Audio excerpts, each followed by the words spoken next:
손에 맞는 도구를 썼다고 하면은 찔렀을 때 뼈에 들어간다나 이런 것을 생각을 했겠죠. 근데 그것이 아닌 상태에서 썼다. 그런 것은 즉흥적이거나 아니면 그에 준하는.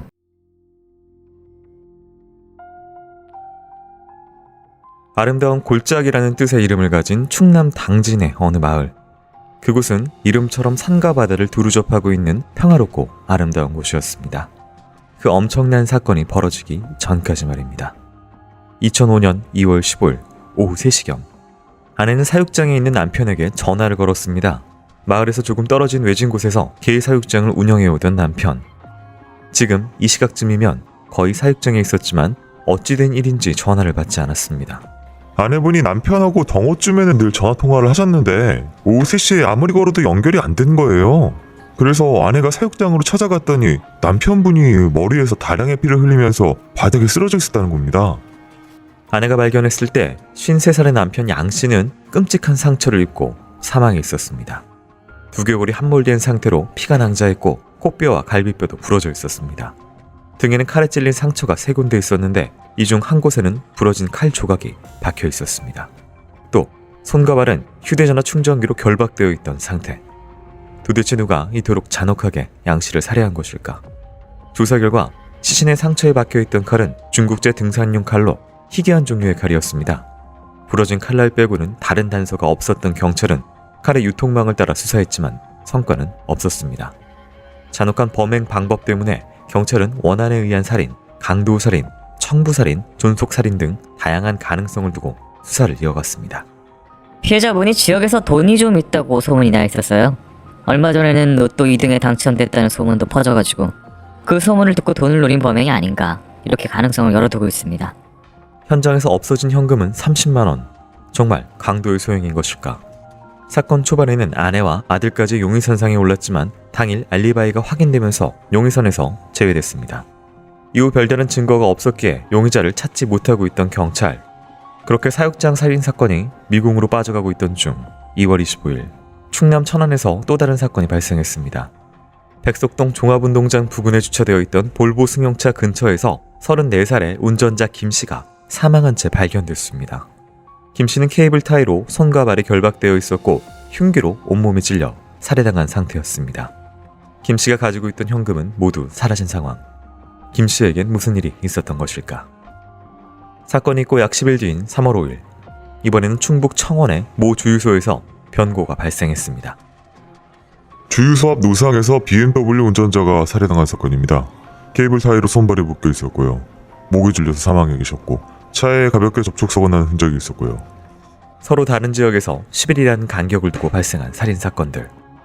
2005년 지역을 넘나들며 벌어졌던 끔찍한 사건은 이게 시작에 불과했습니다.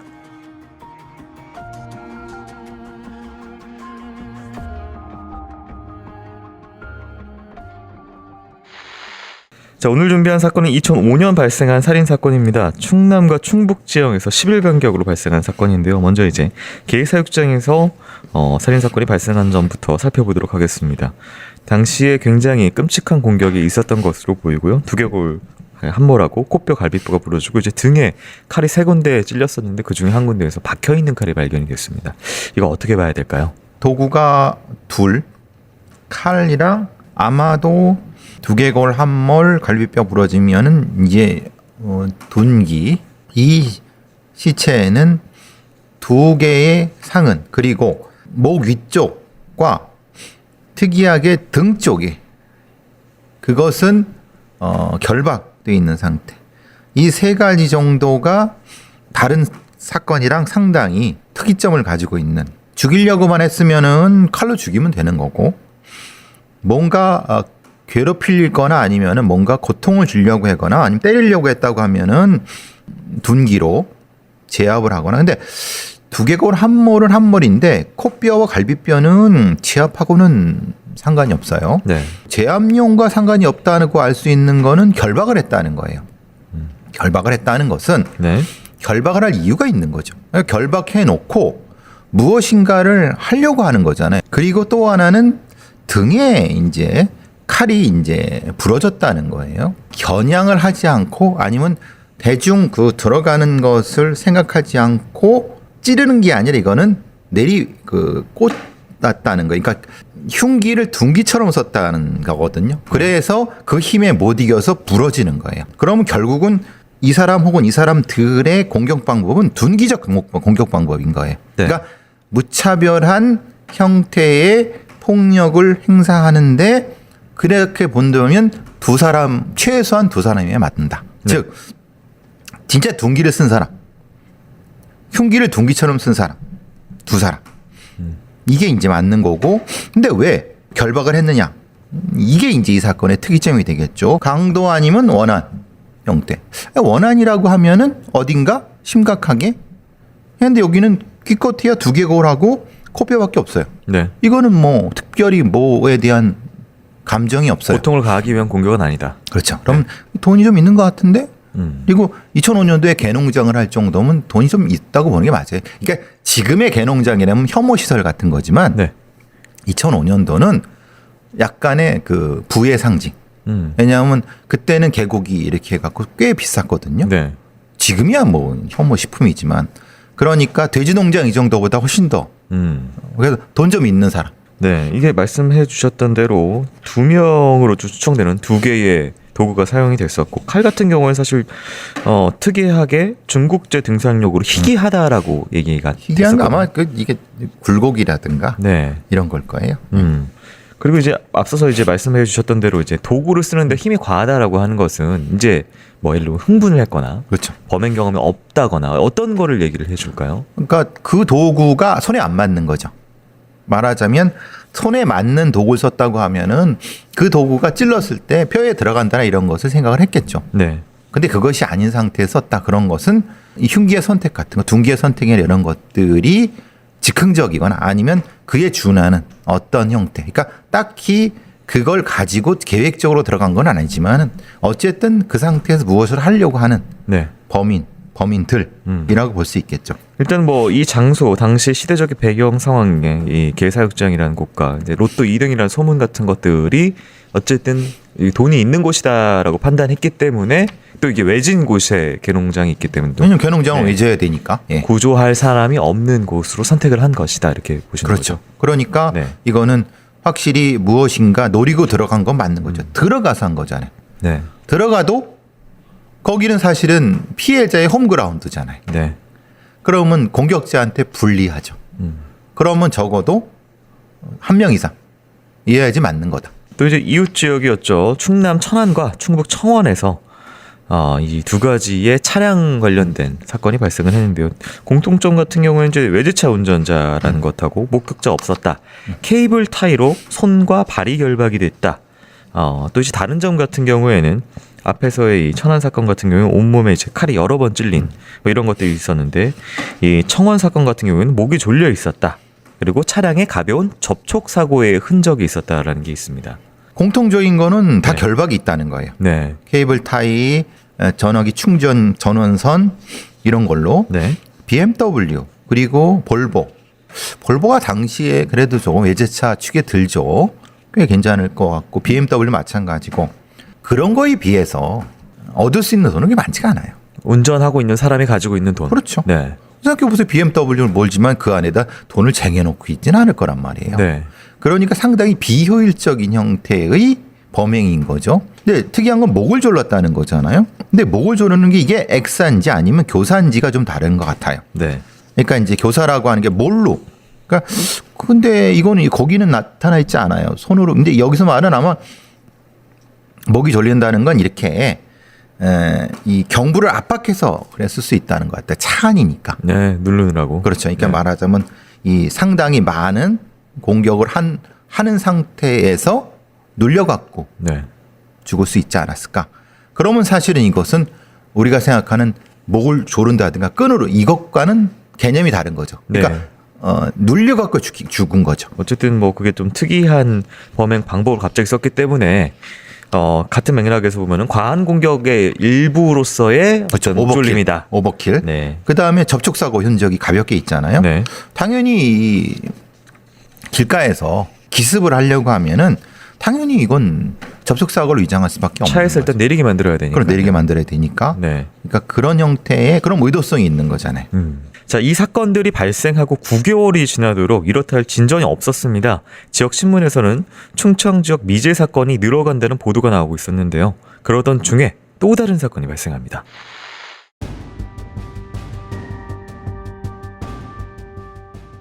예전은 어느덧 다시 겨울이 오고 있었습니다. 살인사건이 발생한 지 벌써 9개월이 지난 11월 8일. 이번에 병고가 발생한 곳은 충남 아산이었습니다. 저녁 8시 30분경 모 대학교에서 격리부장으로 근무하고 있던 52살의 박 씨는 아내에게 전화를 걸어 친구들과 술 한잔하고 있다고 말했습니다. 곧 집에 들어올 것처럼 이야기하던 박 씨. 그런데 밤 10시 30분경 남편 박 씨가 다시 전화를 걸어왔습니다. 그날 밤이 금요일 밤이었는데 남편이 친구들과 술을 마시다가 찜질방에 가서 자고 아침에 귀가한다고 전화한 거예요. 근데 문제는 이후부터 통화가 안 되고 다음날에도 집에 들어오지 않은 거죠. 친구들은 물론 어느 누구도 남편의 행방을 아는 사람이 없었습니다. 다음날 남편을 수소문하던 부인은 오후 늦게까지 연락을 기다리고 있었습니다. 그런데 오후 6시경 집에 초인종이 울렸고 남편 대신 생전 처음 보는 남자가 집에 찾아왔습니다. 자신을 택시 기사라고 밝힌 남자는 누군가의 심부름을 왔다며 아내에게 봉투를 내밀었습니다. 떨리는 손으로 봉투를 열어본 아내. 그 안에는 남편의 글씨체로 긴 메모가 적혀 있었습니다. 여보, 난데 내가 지금 어려운 상황에 처해 있어. 내 생명이 달려있는 일이야. 그러니까 내가 요구하는 5천만 원의 현금을 아들 차량에 싣고서 21일 오후 4시에 천안 서부역으로 가져와. 돈 받으러 가는 사람에게 꼭 건네주길 바래. 남편의 메모를 읽은 아내는 깜짝 놀라 바로 경찰에 신고를 했습니다. 경찰은 제일 먼저 택시기사를 조사했지만 범죄에 가담한 혐의점은 발견되지 않았습니다.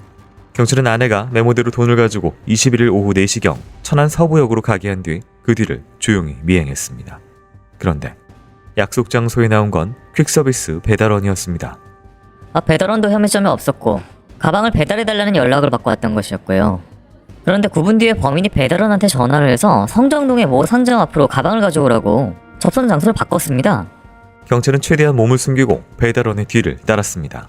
그런데 약속 장소에 도착하자 범인은 또 전화를 걸어와 복명동의 모 포장마차로 가서 사장에게 가방을 맡기라고 했습니다. 지시대로 따른 배달원. 얼마 뒤 범인은 다시 전화를 걸어와 사장에게 가방을 맡겼는지 확인까지 했습니다. 하지만 아무리 기다려도 범인은 오지 않았고 이후 배달원에게 전화도 걸려오지 않았습니다. 경찰은 유일하게 범인의 얼굴을 본 택시기사의 진술을 통해 몽타주를 작성했고 배달원에게 전화를 걸어온 휴대전화 번호를 추적하기 시작했습니다. 택시기사가 본 납치범, 그들은 40대로 보이는 남성 2명이었습니다.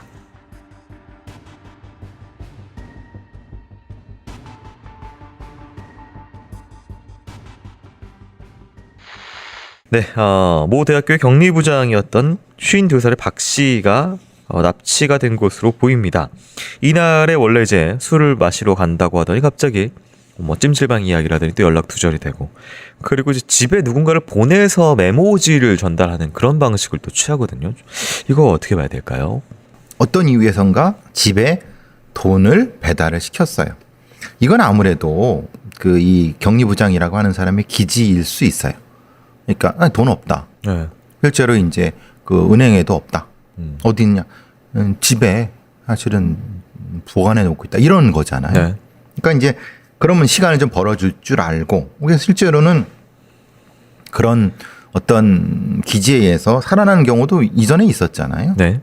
그 지존파 사건도 그랬고 뭐 다른 사건도 그랬는데, 지금 근데 이 건은 그러기에는 너무 이제 이 범인들이 조심성이 너무 많은 것 같아요. 그러니까 한번, 그러니까 뭐 택시기사, 배달원부터 시작해서 계속 하지만 실제로는 나타나지도 않았어요. 네. 보통 이런 경우는 이렇게 시켜놓고 지켜보죠.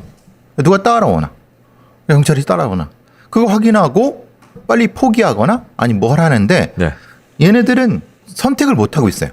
계속 바꾸기만 하고 그러니까 조심성 있는 건 좋지만 목적을 달성하기 위해서는 네. 미적미적 가는 거잖아요.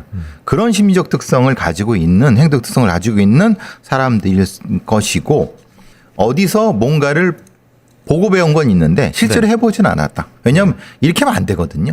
그러니까 그런 형태의 범죄 경력치는 좀 낮다. 근데 보고 배운 건 있겠다.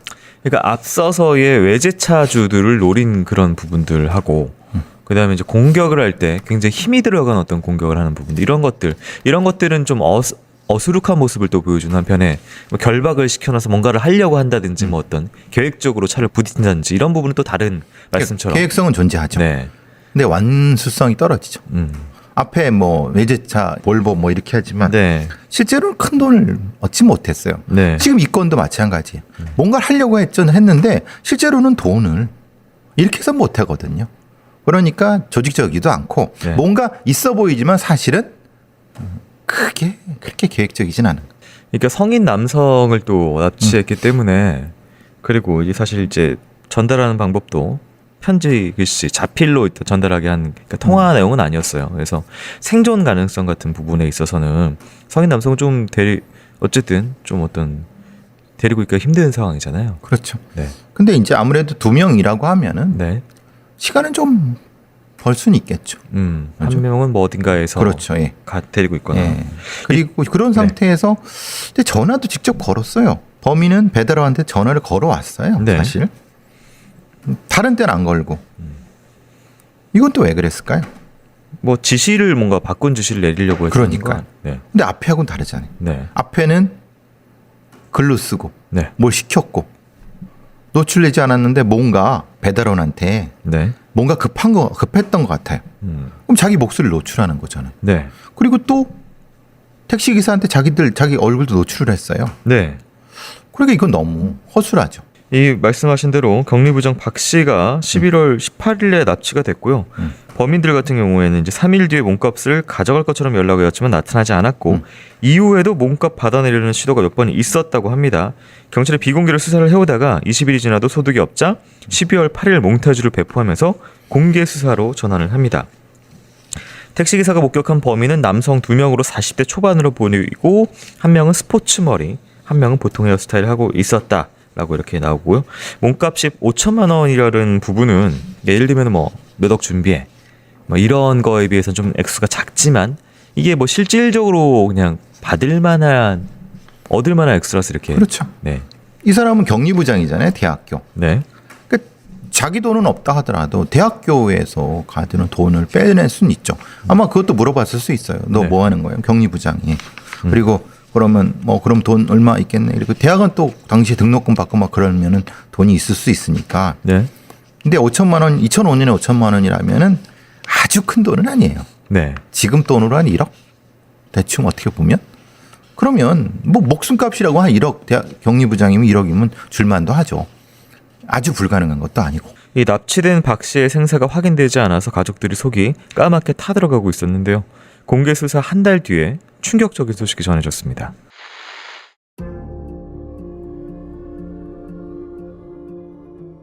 (11월에) 박 씨가 납치되고 벌써 해가 바뀌었습니다. 사람들이 새해를 만끽하고 있던 2006년 1월 1일 오후 5시 10분경 아산시 배방면 세교 3리로 경찰들이 모여들었습니다. 마을에 있는 하천 수문에서 시신 한 구가 발견됐던 것입니다. 양복을 입고 있던 시신의 목에는 졸린 흔적이 있었고 얼굴과 팔이 심하게 훼손돼 약간 떨어져 나간 상태였습니다. 양복 왼쪽 주머니에서 신분증이 발견됐지만 시신의 얼굴이 너무 훼손돼 비교할 수는 없었습니다. 경찰은 피해자의 가족을 불러 신원 확인을 했습니다. 가족들도 얼굴로는 확인을 할 수 없으니까 치아 상태하고 배에 있던 맹장 수술 자국으로 피해자를 확인하셨습니다. 약 한 달 반 전에 납치당한 격리부장 박 씨로 밝혀졌습니다. 결국 납치된 박 씨가 주검으로 발견됐습니다. 그런데 박 씨의 시신이 있던 위치를 경찰에 이야기한 사람이 있었습니다. 43살의 김종인이란 남성이었는데 그는 경찰에 이렇게 진술했습니다. 저는 진짜 다른 건 아무것도 몰라요. 중학교 동창을 만났는데 걔가 남자를 죽이고 하찮에 버렸다고 하는 거예요. 그 얘기만 들었지. 진짜 아무것도 몰라요. 김 씨는 납치에 대해 아무것도 모른다고 부인하고 있었지만 수상한 점이 많았습니다. 박 씨가 납치되고 다음 날 그의 신용카드가 사용됐는데 추적을 해보니 바로 김 씨가 사용한 것이었습니다. 하지만 김 씨는 아파트에 주차되어 있던 차량 중 문이 안 잠긴 차가 있어서 그 안에 있던 지갑과 골프채를 훔쳤을 뿐 납치와 상관이 없다고 주장했습니다. 하지만 발견된 증거는 달랐습니다. 범인들이 마지막 접선 장소로 정했던 포장마차 사장이 김 씨의 얼굴을 기억하고 있었습니다. 그 남자 손님 2명이 와서 퀵 서비스가 오면 물건 받아가지고 보관해달라고 부탁하더라고요. 사진에 있는 이 남자 이 남자가 그때 왔던 사람이랑 얼굴이 똑같아. 둘이 술도 먹고 왔어요. 아주 다행히도 사장은 빈 술병을 버리지 않고 보관하고 있었습니다. 경찰은 술병에서 지문을 채취해 전과자들과 비교했고 그 중에서 김 씨를 찾아냈던 것입니다. 게다가 당시 배달원과 범인들이 통화했던 휴대전화는 대포폰으로 5단계를 거쳐 유통됐는데 이 대포폰이 해지된 시점에 김 씨가 다른 대포폰을 구입한 사실이 밝혀졌습니다. 범행에 사용한 대포폰을 김 씨가 쓴 가능성이 높았던 것입니다. 하지만 김 씨는 계속 범행을 부인했고 중학교 동창인 라 씨가 피해자를 살해했다고 주장했습니다. 경찰이 라 씨의 행방을 찾았지만 이미 자취를 감춘 뒤였습니다. 그런데 라 씨가 두고 간 승용차 안에서 묘한 것들이 발견됐습니다. 피 묻은 옷가지와 260개의 케이블 타이, 그리고 경찰관 허리띠, 경광등, 야간 검문 검색용 플래시봉, 그리고 차량 번호판이었습니다.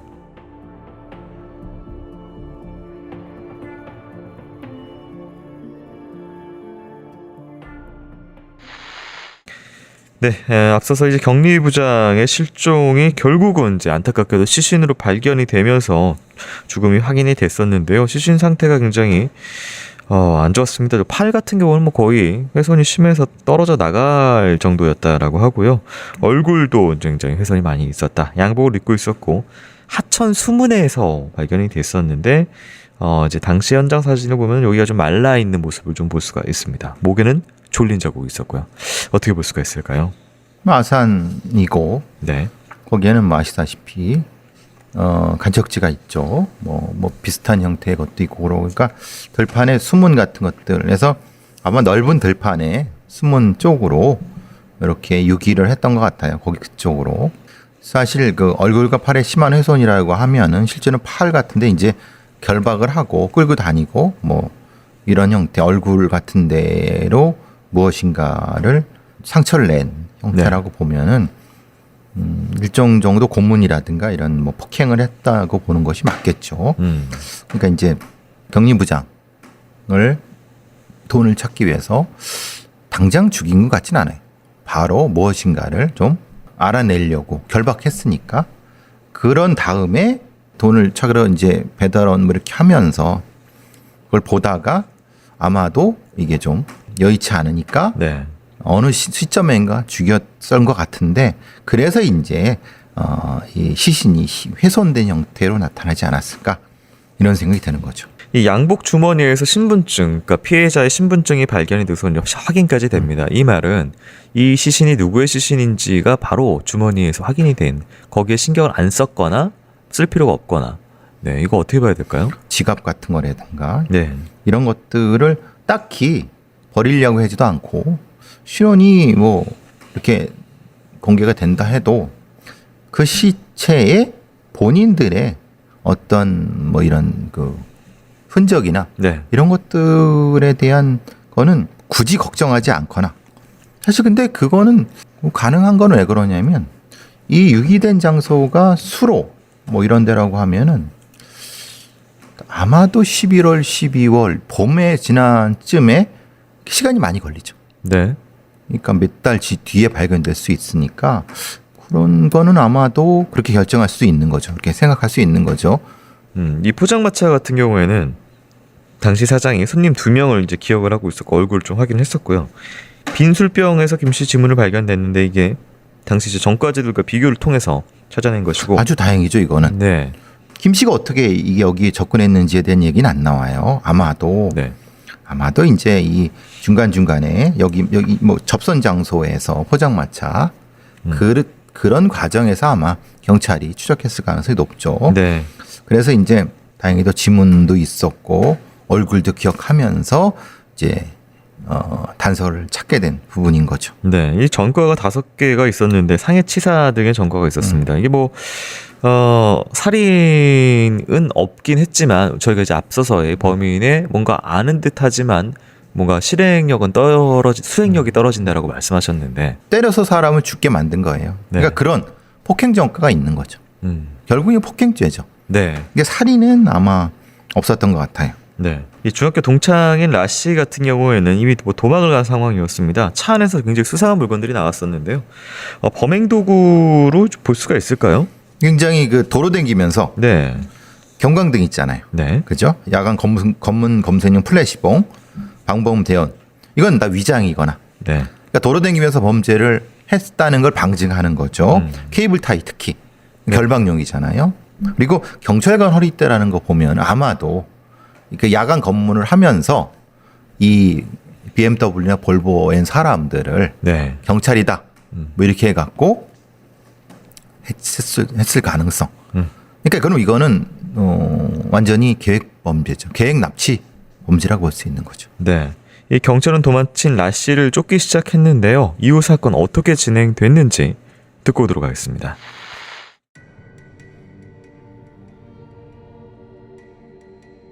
경찰은 박 씨 살인 사건의 유력한 용의자 라 씨를 공개 수배했습니다. 용의자는 43살의 라 재영으로 500만 원의 신고 보상금까지 붙었습니다. 공개 수배의 영향일까?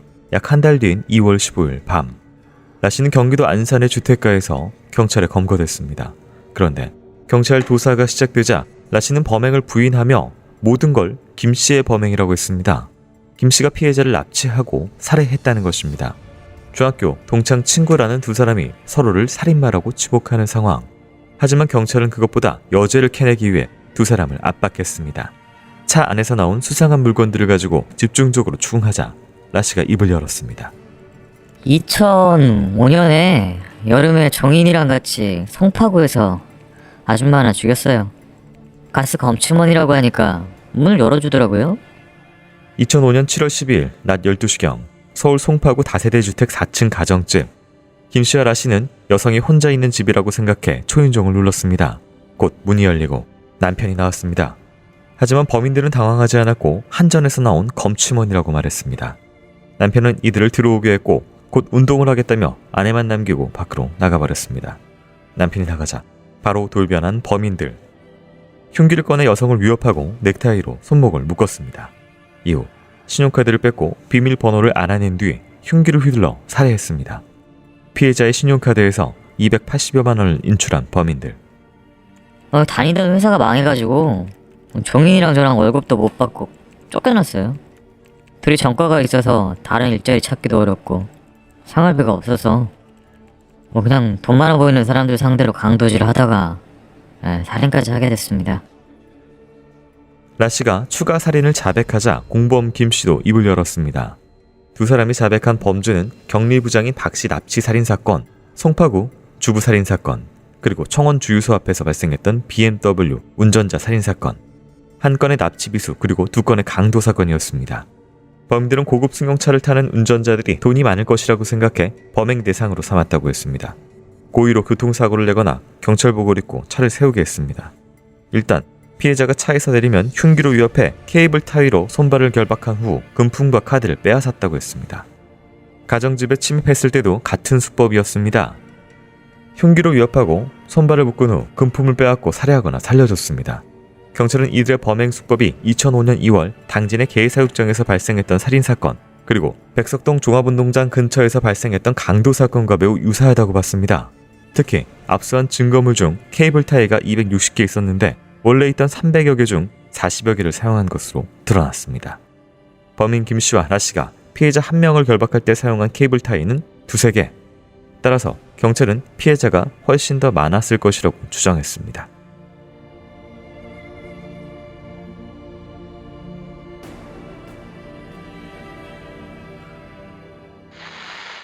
이들이 자백한 살인사건 외에 또 다른 강도 사건은 3월 천안 쌍용동에서 승용차를 타고 가던 민 씨를 납치하려다가 실패한 사건이 있었고요. 7월하고 11월은 서울 성북구의 보령에서 여성 혼자 있던 가정집에 침입해서 흉기를 휘두르고 금품을 빼앗은 사건이 있습니다. 이 침입할 때는 주로 가스검 침원으로 가장했다라는 진술이 있었고요. 이제 라 씨 같은 경우에는 폭력 전과 등이 오범인 상황입니다. 네. 이거 앞서서의 범죄 내용을 봤을 때 이 어떤 류의 범죄를 하는 어떤 범죄자로 볼 수가 있을까요? 이 둘은 교도소에서 만나고 하필 또 같은 고향에 아니면 같은 중학교 이런.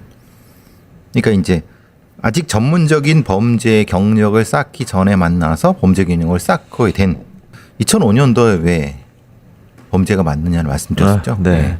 1990년대에 범죄 전쟁 때 그리고 그 이후에 있었다가 그때쯤에 이제 싹 다 나와서 다시 하는. 네. 그러니까 재범 방지라든가 이런 게 전혀 없었던 시기에 범죄자들을 그냥 길에 풀어놓은 꼴이에요. 그러니까 명확하죠. 그냥 닥치는 대로 침입하고 길가에서 그 경찰 위장해서 납치하고 네. 뺏고 죽이고 뭐 특별한 형태의 범죄 유형이 뭐냐? 아니 그냥 강도 살인범들이에요. 상습적인. 이 김씨와 라씨는 이후 재판에서도 경찰에서 자백한 범죄들 말고 다른 혐의들은 모두 부인했습니다. 경찰 조사를 받을 때 서로 이제 범행을 미루면서 부인을 했었는데 이후 조사에서는 사건을 주도한 게 김씨 주도라고 밝혀졌다고 하고요. 1심 재판부는 이들이 자백한 범죄만을 판단해서 2006년 7월 주범 김종인에게 사형을, 공범 라재영에게 무기징역을 선고했습니다. 이 재판부 판결문에서 김 피고인의 경우 범행을 주도적으로 저질렀음에도 변명으로 일관하고 부인하는 등 전혀 반성의 의미가 보이지 않는다. 또 이런 것 때문에 사회로부터 영원히 격리시키는 형을 선고한다라는 명시가 있습니다. 이후 김 씨는 항소심에서도 사형을 선고받았고요. 항고에서 대법원 판단을 당시 기다리고 있었습니다. 공범 라재영은 항소를 포기했다라는 이야기가 있었는데 당시 이 기사를 보면 두 사람이 같이 항소해서 같은 판결을 받은 것으로 쓰여져 있어서 이게 정확한 팩트 확인이 되지 않은 부분이 있습니다. 일단 둘의 형량이 확정이 됐다면 뭐 사형 무기징역입니다. 어떻게 보실까요? 근데 둘 다 사형을 받아야죠. 그죠? 지금 몇 명을 죽인 거예요. 네. 강도부터. 근데 되게 이 판결 자체가 웃기죠. 왜 1심 재판부는 왜 김종인한테는 사형이고 라재영한테 무기징역이었을까요? 여기서 말하는 건 네. 김종인은 주도적이었다는 거잖아요. 네. 근데 김종인이 주도적이었다는 것은 명확하지가 않아요. 둘 다 주도적이었어요. 라재영은 이제 반성을 했다는 거예요. 오히려 라재영이 영악한 놈이고 네. 김종인은 있는 그대로 얘기했던 거예요.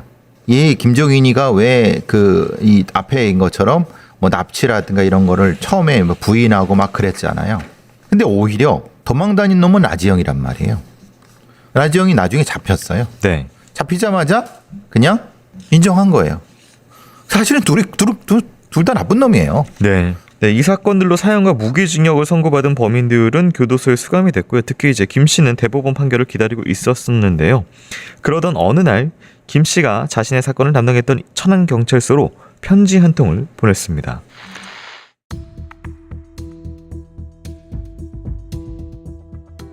강력 3팀 앞으로 날아든 편지에는 기니 들을 말씀이 있다고 적혀 있었습니다.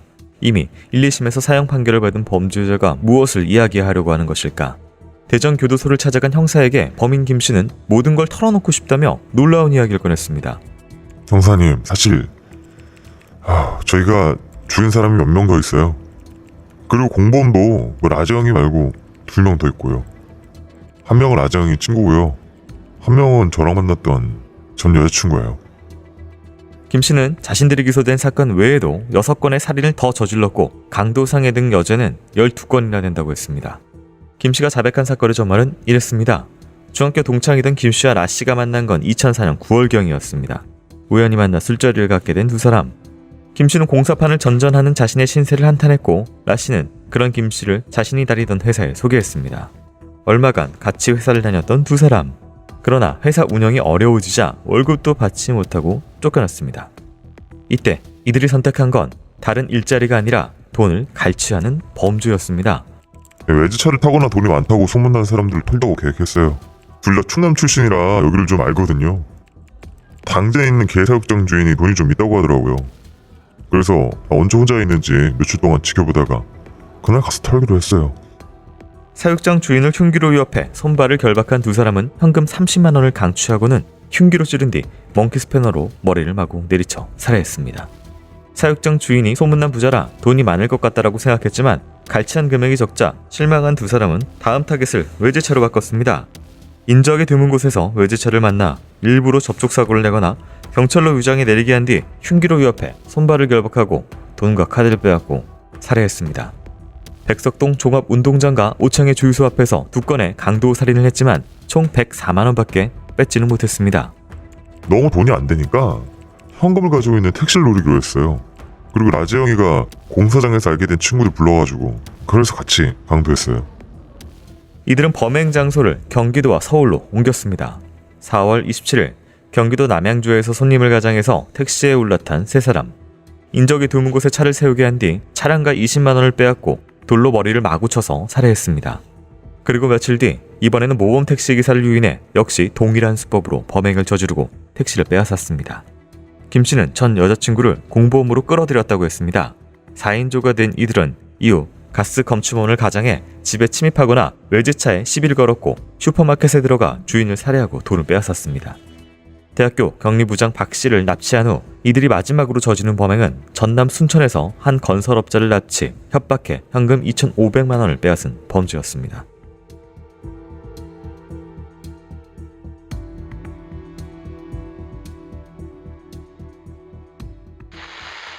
자, 이제 주범 김 씨의 배경을 보면요. 1990년대 서울 강남에서 대형 횟집 등을 운영하다가 연달아 실패를 했고 2003년에는 교통사고로 받은 보상금 1억 원을 경륜으로 몽땅 다 날리고 돈 문제로 이혼을 했다고 합니다. 또 김 씨는 과거에 형의 권유로 키토산 약품 판매 사업에 이제 뛰어들었다가 대부분의 돈을 날려서 형에게 깊은 원망이 있었다라는 진술이 있었습니다. 왜냐면 이제 형 같은 경우를 이제 공범으로 끌어들인 게 있기 때문에 또 고소고발건도 있었고요. 어떤 그 가족들 같은 경우에 끌어들인 부분들 이거는 어떻게 봐야 될까요? 그 뒤에 사람을 열어 죽이는 거에 무슨 변명이 됩니까? 아무런 관계가 없. 그러니까 네. 아니 지가 옛날에 대형 횟집을 하고 교통사고 뭐 했단 이건 무슨 상관이 이게 말하자면 지 넋두리를 한 건데 네. 사실 저는 이 앞에 말하는 이 그 뭐 횟집이나 뭐 이런 거는 사실 저 믿지 않아요. 이거는 글쎄 가공돼 있거나 아니면은 이게 부풀어진 거라고 전 봐요. 중요한 거는 형에 대한 원망인데 형에 대한 원망과 이 사건은 또 무슨 관계가 있죠? 네. 사실은 이거는 관계가 없고 다만 이제 얘가 왜 여죄를 불었을까? 그리고 공범이 또 있다라고 했을까라고 하는 것을 봤을 때는 아마도 뭐 가명이라든가 네. 아까 말하는 결국은 자기만 사형이잖아요. 같이 한 놈은 무기징역이고 그런 것 때문에 그러지 않았을까라는 생각을 해요. 이 김 씨가 4인조하고 함께했다고 자백한 범죄는 살인 9건에 강도 및 상해, 납치 비수 등 17건입니다. 순천의 이 건설업자에게서 2,500만 원 빼앗은 것이 최대 액수였고요. 나머지 사건을 뭐 합쳐도 강치한 금액은 한 1,000만 원이 안 된. 그게 모질이죠, 모질이. 범죄를 해도 그냥 돈 100만 원씩 낀 거예요. 이렇게 네. 엄청난 일을 저지르고도. 네, 심지어 사람을 9명을 확인된 것만 살해를 한 상황이고요. 김 씨는 교도소에서 사건을 자백할 때 이 전 여자친구를 공범으로 지목을 했었는데요. 이제 이후 밝혀진 바로는 여자친구가 아닌 자신의 친형을 공범으로 끌어들여서 범행한 것으로 밝혀집니다. 김 씨가 전 여자친구를 무고를 한 이유는 재판 때 김 씨가 전 여자친구에게 나한테 좀 유리한 증언 좀 해달라라고 부탁을 했는데 여자친구가 증인 채석을 거부합니다. 그래가지고 이제 앙심을 품고 그랬던 것으로 당시 이제 추정이 됐습니다. 이 범행을 할 때는 4인조가 모두 한 게 아니라 김 씨를 이제 중심으로 뭐 공범 2명에 포함된 3명씩 이렇게 조금씩 어떤 조가 달라졌던 것 같아요. 김이 네. 얘랑 하고 쟤랑 하고 네. 셋이 하고 뭐 이런 형태의 것이죠. 네. 그러니까 실제로 김이 얘기한 거는 이런 거잖아요. 그러니까 진술을 하니까 진술 그대로 다 받아주니까 내 여자친구가 공범이요. 뭐라고? 그래? 그러니까 각각의 사건을 다 하나씩 제대로 리뷰한 게 아니에요. 지가 형사님이 이거 보세요.